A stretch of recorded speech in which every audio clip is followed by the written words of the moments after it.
Lena Headey and Nick Frost have joined The Rock in a feature about the bizarre true story of one of pro wrestling's strangest families. This is true. I'm Hector Navarro, and this is Screen Junkies News.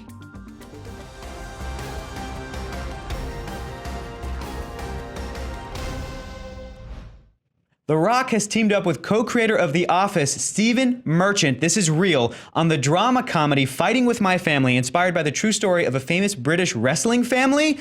The production recently added Cornetto Trilogy veteran Nick Frost and our favorite wine-guzzling evil matriarch, Lena Headey. With me to talk all things Squared Circle is our resident pro wrestling expert, Mr. Joe Starr. Joe, thank you so much for being here. Thanks for having me, Hector. First question, is this real? Yeah. Is this really happening? So first of all, I do want to say that our other pro wrestling resident expert, Daniel Radford, with us in spirit. This is a bad day to not have her here. Yes. So this is a very bizarre family. Obviously, they're the very strange British family. The father, Ricky Knight, was had a lot of troubles on the street. Sort of reformed himself by being a pro wrestling promoter. Is that true? He was a reformed gangster. This is insane. Yeah, I don't know if it's so much as Ricky Knuckles is coming, or if he was just sort of a rough kid. But he turned that into probably an equally shady pro wrestling promoter, because they're typically not good people. Right, okay. His wife, Julia, who's better known as Soraya Knight, who's a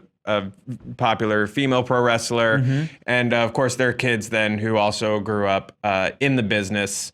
This is a family, This is the Knight family we're talking about. This is what this movie is going to be about. So, back in the day, some families toured on a bus and played musical instruments together. These guys wrestled. No, they did. I don't think many families did that even, Joe. You used an example that's still crazy. That's very extreme. This one's even more crazy because they just wrestled in bingo halls together. So you were telling me beforehand, here's some basic detail about this story. First of all, the director is going to be Stephen Merchant, which is nuts. Which is awesome. Very exciting. He's the screenwriter as well. So I'm imagining co-creator of The Office. Co-creator of The Office, of course. Hello, ladies, of course. I am imagining he's just a massive fan of wrestling to want to take on this project, which is really exciting, right? I have no idea. There are a lot of comedians that are huge wrestling fans. I don't know if that extends to Stephen Merchant. I do know that Stephen Merchant is a big fan of weird concepts. Also, again, these are British wrestlers that we're talking about. This is a British family. I don't usually associate wrestling with the Brits, with the UK, with internationals, other than Rey Mysterio. My boy Rey Mysterio, got to represent 619. 619. But you don't normally think of it as something that worldwide audiences would be drawn to. It's very much like an American sport and entertainment franchise. Well, that is possibly a different video, but wrestling is a huge global phenomenon, and the WWE has been very slow to, over the years, to sort of capitalize pick up from being it's the good American guy versus the evil Russian guy, and really take advantage of that global audience. It's huge in Britain. Guys like William Regal are huge names there. It's huge in Canada. It's huge in Japan. Lucha Libre in Mexico. Absolutely, Latin America. So they're really starting to reach out and really take advantage of these global audiences by really catapulting these global names. So let's talk about, again, you mentioned the family, you mentioned the kids. You're saying that the kid characters are going to probably be the main characters in this story, you think? Yeah, so based on sort of the story bits they put out there, this is going to be about Paige, who that's her WWE name, and her brother Zach sort of being signed by World Wrestling Entertainment. The family seeing this as, oh God, this gets us out of a couple of jams. Very Godfather too. Great. Yeah, and I think, if you want to parallel this with something, you can see this in sort of like Britney Spears' family and Miley Cyrus's family, where the parents are like, oh God, thank God our child is about to make a ton of money to really solve some problems for us. And them realizing that that is not as easy as we walk in and now we're famous. Exactly. So, Joe, what can we expect from this movie? This is a drama comedy. We've got Nick Frost. We've got Lena Headey. I mean, Nick Frost is a massive comedic talent. There he is in Hot Fuzz, killing it. That's probably quintessential Nick Frost. He's probably going to play Ricky Knight. Probably, right? I would assume is going to play. I think if you can expect anything from Nick Frost and Stephen Merchant involved in this, they're going to take the odd behavior of this family and just crank it to 11. This is a family who Cersei Knight famously wrestled when she didn't realize she was 7 months pregnant with Paige. Get the hell out of here. Get the hell out of here. This is people who Wrestling are more, is awesome. Yeah, it's these people are broke. You know, I'm a comedian, and I will happily say that most stand-up comics are broken. Pro wrestlers are broken in very different ways.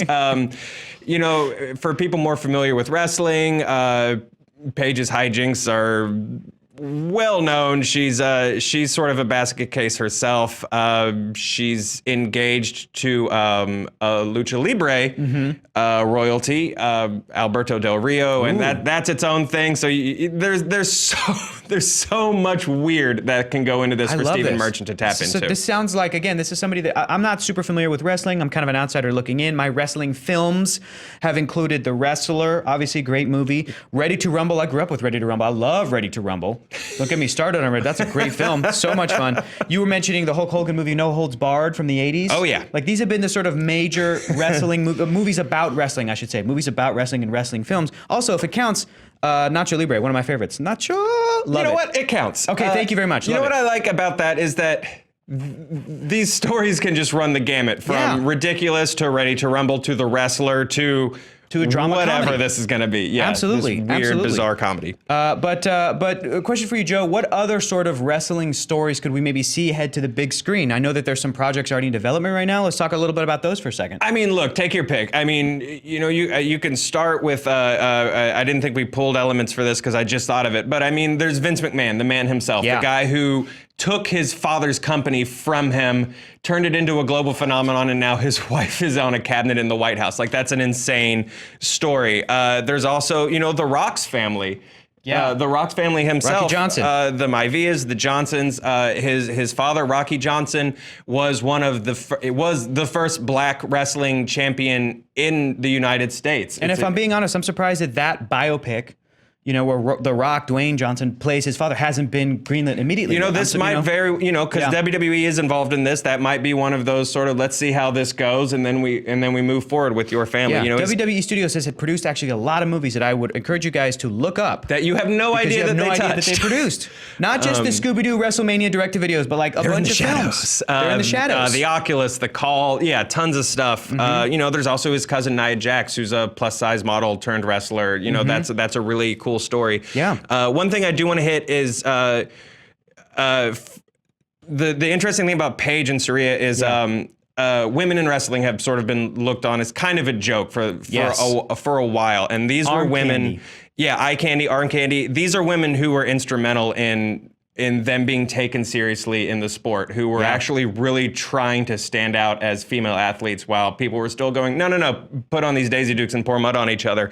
So that is also an interesting angle to this story. I bet you that it's probably going to be mentioned in the film. Like it would be a huge misstep for them not to go into that. Because absolutely, absolutely. Great, and you know, as far as dysfunctional families go, they don't get weirder than the Harts from Canada, wrestling legend Bret Hart, his brother Owen, who passed away in a WWE ring, literally. So I have a feeling WWE wouldn't hit that story too hard. His father Stu, who trained wrestlers in their basement, the dungeon. They famously recall childhood stories of just men screaming because their dad was breaking their arms. They had a bear that lived under the porch, a wrestling bear.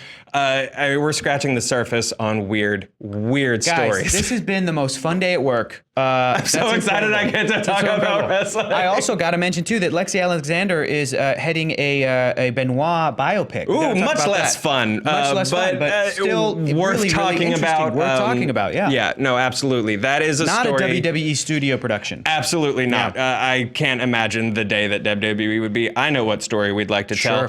For fans, that's a very challenging story. In case people aren't aware, Joe, just give us a sort of sentence about what happened Sure. So Chris Benoit was an extremely fan favorite wrestler who, for reasons we still don't quite understand, I mean, killed his wife and son and then killed himself. So that was a very dark day. It's led to some positive changes, I think, across athletics, in terms of concussion study and what high impact sports do to your head.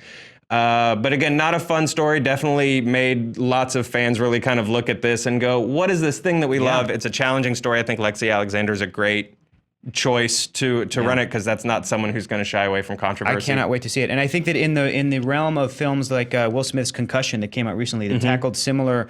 I see what you did there. Well, I didn't mean to do that. It was totally pun unintended. But football tackled, but took on some tough things about a sport that many people love, millions of fans love. And like you said, it made everybody reevaluate and sort of look at this sport and go, what are we doing? We want to take care of these athletes that we love, and it's really tragic. But at least we've got this movie, Fighting with My Family, going to be put into production, which is hilarious and crazy and weird, and it's got great talent. So big thanks to you, Joe Starr, for coming on and talking wrestling. You finally got to live your dream here at Screen Junkies. Any excuse I have to come on and do it. I might start inserting fake news into the media about wrestling things, so I can Sure, come on that'll more. definitely go over well for you. Absolutely, That'll be fine. You definitely won't get fired. Guys, we want to know what you guys think. We want to hear from you wrestling fans. We know that you're out there. It's massive. What kinds of wrestling stories would you want to see be brought to the big screen? Who are some of your favorite real life heroes, and what kinds of stories in their lives would you want to see be made into a movie? So please click here for more videos. You can do that right now. You can be tweeting at us at SJ News, and we've got videos every single day. I'm Hector Navarro. See you tomorrow. Bye.